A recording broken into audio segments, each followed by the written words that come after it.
সম্মানিত ভিউয়ার, আমি ইউটিউব সুশান্ত আপনাদেরকে আমার চ্যানেলে স্বাগত জানাচ্ছি। প্রাইমারি স্কুল সিস্টেমে শিক্ষকদের তথ্য হালনাগাদ এবং ভ্যালিডেশন সম্পর্কে আজকের ভিডিও নিয়ে আমি আপনাদের সামনে হাজির হয়েছি। 23 ফেব্রুয়ারি আমাদের প্রাথমিক শিক্ষা অধিদপ্তর একটি পত্র দিয়েছে যে প্রাইমারি স্কুল সিস্টেমে তথ্য হালনাগাদকরণ এবং ভ্যালিডেশন, এবং এটি 4 মার্চ 2021 তারিখের মধ্যে সম্পন্ন করার জন্য কঠোরভাবে নির্দেশনা রয়েছে। এটা যে নির্দেশনা সমূহ রয়েছে সেটি হলো, নির্দিষ্ট বিদ্যালয়ের প্রধান শিক্ষকগণ নিজ দায়িত্বে বিদ্যালয়ের অনুমোদিত পদ, কর্মরত শিক্ষকদের ব্যক্তিগত তথ্যাবলী এবং 2021 শিক্ষাবর্ষের শ্রেণীভিত্তিক শিক্ষার্থী তথ্য এন্ট্রিকরণ। এরপরে আন্তঃবিভাগ, আন্তঃজেলা এবং আন্তঃউপজেলা বদলির হওয়া শিক্ষকদের তথ্য হালনাগাদ করানোর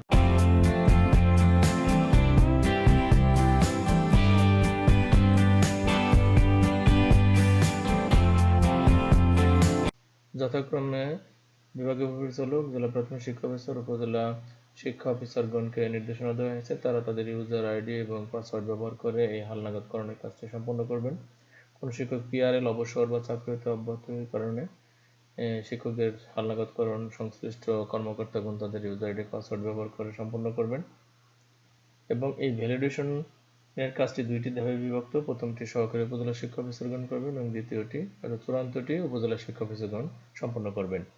এবং এখানে একটি গুরুত্বপূর্ণ কথা, এই ভ্যালিডেশন বা এই হালনাগাদকরণ মেইনলি আসলে অনলাইনে আমরা জানি যে অনলাইনে শিক্ষকদের বদলির কার্যক্রমটি প্রক্রিয়াধীন, হয়তো চিরেই শুরু হয়ে যাবে। এই জন্য আমরা দেখতে পাচ্ছি যে অনুমোদিত পদ, কর্মরত শিক্ষকদের তথ্য হালফিল না থাকলে শিক্ষকগণের বদলির আবেদন করতে পারবেন না। এই জন্যই আসলে আমাদের এই হালনাগাদকরণের পত্রটি দেওয়া হয়েছে।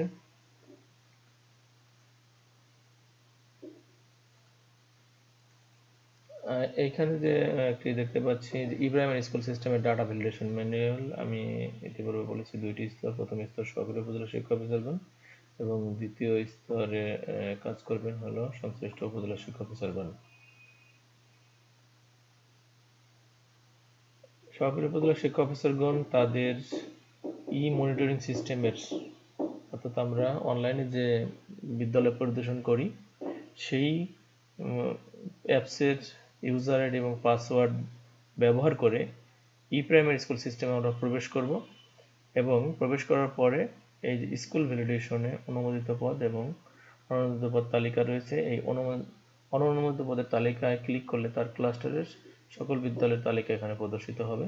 পরবর্তীতে আমি ভিডিওর দ্বিতীয় অংশে এই অনলাইনে এই কাজটি করে দেখাবো কিভাবে কাজটি সম্পন্ন করতে হবে। এখানে আসলে একটি অধিদপ্তর থেকে ম্যানুয়াল দিয়েছে।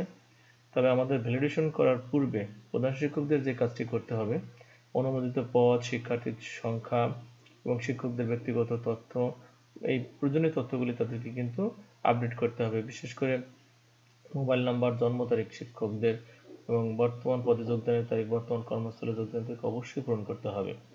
এবং যদি অনুমোদিত পদ লেখা না থাকে তাহলে কিন্তু ভ্যালিডেশন করা যাবে না। সেক্ষেত্রে প্রধান শিক্ষককে কিন্তু বিদ্যালয়ের মৌলিক তথ্যে গিয়ে আগে অনুমোদিত পদ এন্ট্রি করিয়ে নিতে হবে। তদ্রূপ শ্রেণীভিত্তিক শিক্ষার্থীর সংখ্যা 2021 সালে যদি এন্ট্রি না থাকে তাহলেও কিন্তু ভ্যালিডেশন করা যাবে না। এজন্য আমাদেরকে সহকারী উপজেলা শিক্ষা অফিসারদের ভ্যালিডেশন করার পূর্বে অবশ্যই প্রধান শিক্ষকদের বিদ্যালয়ের মৌলিক তথ্য, শিক্ষকদের ব্যক্তিগত তথ্য এবং শ্রেণীভিত্তিক শিক্ষার্থীর তথ্য অবশ্যই এন্ট্রি করতে হবে। তা এখন আমি চলে যাচ্ছি আমার ভিডিওর দ্বিতীয় পর্বে, যে কিভাবে আমরা ভ্যালিডেশন কাজটি অনলাইনে সম্পন্ন করব। এই জন্য আমাদের প্রাথমিক শিক্ষা অধিদপ্তরের ওয়েবসাইটে প্রবেশ করতে হবে। এখান থেকে অভ্যন্তরীণ সেবায় প্রাইমারি স্কুল সিস্টেম মডিউলে প্রবেশ করতে হবে। মডিউলে প্রবেশ করলে আমরা নিচে স্ক্রল ডাউন করলে আমরা দেখতে পারবো এখানে বিভাগের নাম রয়েছে। আমি একটি ঢাকা বিভাগের স্কুলের কাজ করব, ক্লাস্টারের কাজ করব, যেন ঢাকা বিভাগে প্রবেশ করলাম। এবং এখানে আপনি যে ইউজার আইডি এবং পাসওয়ার্ড ব্যবহার করে বিদ্যালয় অনলাইনে পরিদর্শন করে থাকেন সেই ইউজার আইডি এবং পাসওয়ার্ডটি আপনি এখানে বসাবেন। এখানে লগ ইন বাটনে ক্লিক করবেন।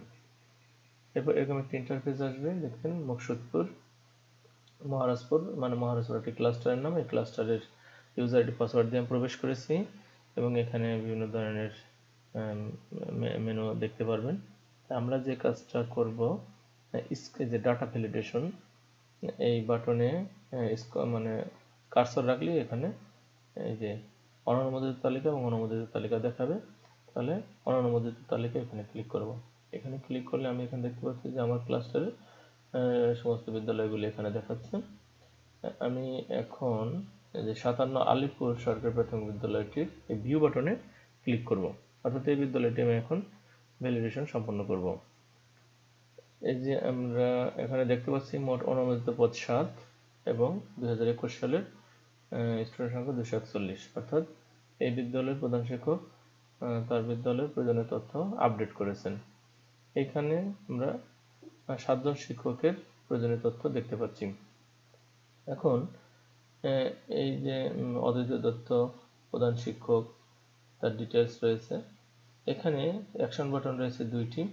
আমরা যদি এই যে সার্চ বাটনের মতো আছে এটা ক্লিক করি, তাহলে আমরা ওই শিক্ষকের পুরো ডিটেলসটা এখানে আমি দেখতে পাবো।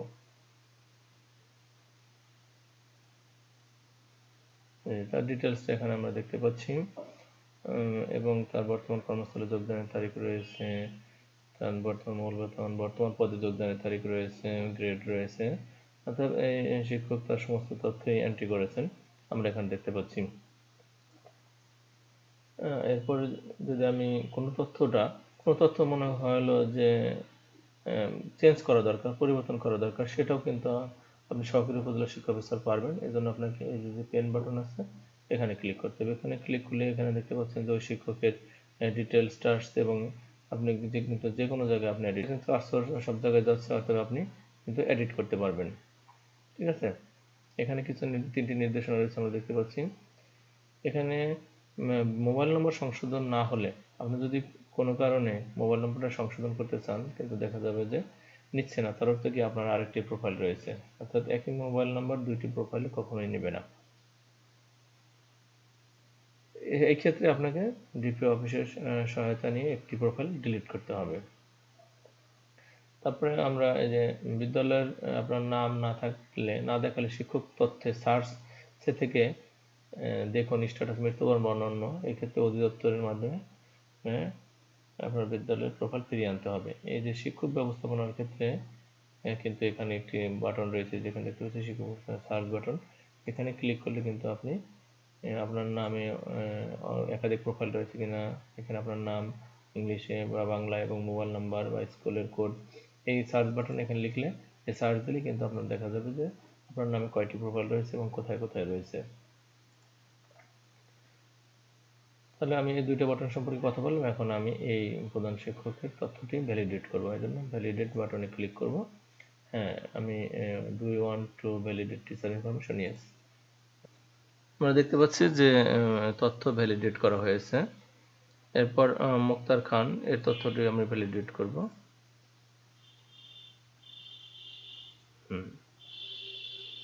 আমি সবকটি তথ্য ভ্যালিডেট করব।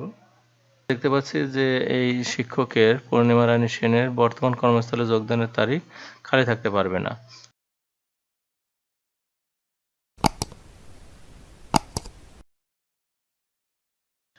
তার বর্তমান কর্মস্থলে যোগদানের তারিখটি আমি পূরণ করে আপডেট করলাম ডাটাটি। এখন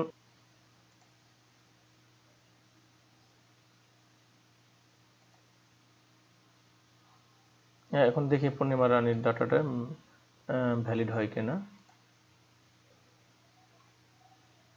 হ্যাঁ, তার তথ্যটি এখন ভ্যালিডেট হয়ে গেছে, অর্থাৎ এই বিদ্যালয়ের 7 জন শিক্ষক সকলের তথ্যটি আমি এখন ভ্যালিডেট করেছি। এবার দেখি যে আমার ওই স্কুলের ডাটাটা ভ্যালিডেট হয়েছে কিনা। হ্যাঁ, আমরা দেখতে পাচ্ছি যে এখানে আমার অনুমোদিত বিদ্যালয় হলো 57 নং আলিপুর সরকারি প্রাথমিক বিদ্যালয়। কাজটি কমপ্লিটলি সহকারী উপজেলা শিক্ষা অফিসার হিসেবে ভ্যালিডেশন করা হয়েছে। এবার পেন্ডিং রয়েছে ফাইনাল অনুমোদনের জন্য, যেটি উপজেলা শিক্ষা অফিসার মহোদয় করবেন। প্রিয় দর্শক, এতক্ষণ আমার সাথে থাকার জন্য আপনাদেরকে আন্তরিক ধন্যবাদ।